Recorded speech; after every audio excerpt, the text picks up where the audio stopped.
Қайырлы күн, құрметті Тайымбет Көмекбаев атындағы номер 8 мектеп лицейінің YouTube арнасының көрермендері.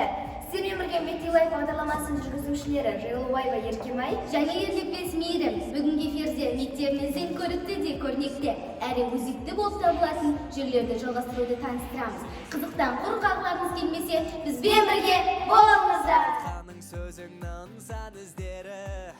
Сол күндерді ерекше сағынамын, сол қызды жүрегім әлі іздеді. Көріп тұрғандарыңыздай екінші қабаттағы стенділер мектебіміздегі оқушыларға арналған үйірмелер жайында.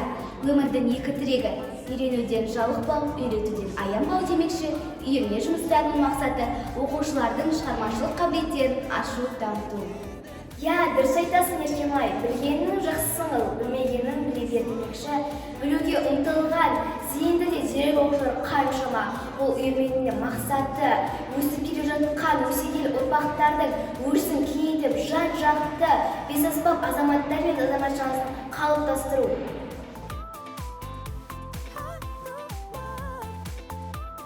Үйірме түрлерін қысқа тоқталып өтетін болсақ, Жасыл мектеп жобасы қоршаған ортаны қорғаудың маңызды құралдарының бірі.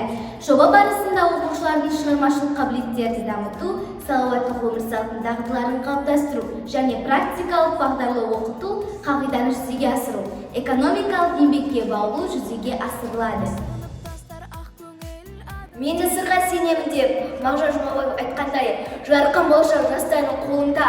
Өзін-өзі басқару ұйымы еліміздің мүддесін ойлайтын, экономикалық бәсекелестікке қабілетті, білім мен өнерге құштар, елімнің тарихын білетін, тілін, дінін, әдет-ғұрып салт-санасын қастерлейтін еңбекқор, әділетті де қайсар тұлғаларын қалыптастыруын көздейміз. Мектептегі театр үйірмесі баланы ерте жаста сөйлеуге, мәнерін жасартуға, көпшілік алдында көзін ұстай білуге дағдыларын тәрбиелейді.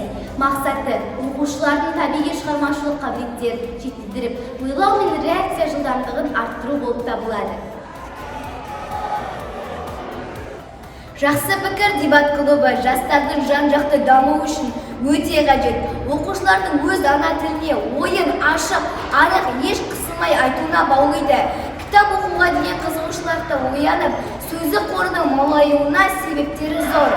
Еткен ұстаздарым бар білімге. Міне достар, бүгінгі эфирімізде өз мәресіне жетті. Мұнымен Мектеп Лайф бағдарламасының қызықтары біткен жоқ. Әлде сіздермен танысып дос-сыйларымыз бар. Мектеп Лайф бағдарламасы келесі эфирде алуларыңыз келмесе, келесі кездескенше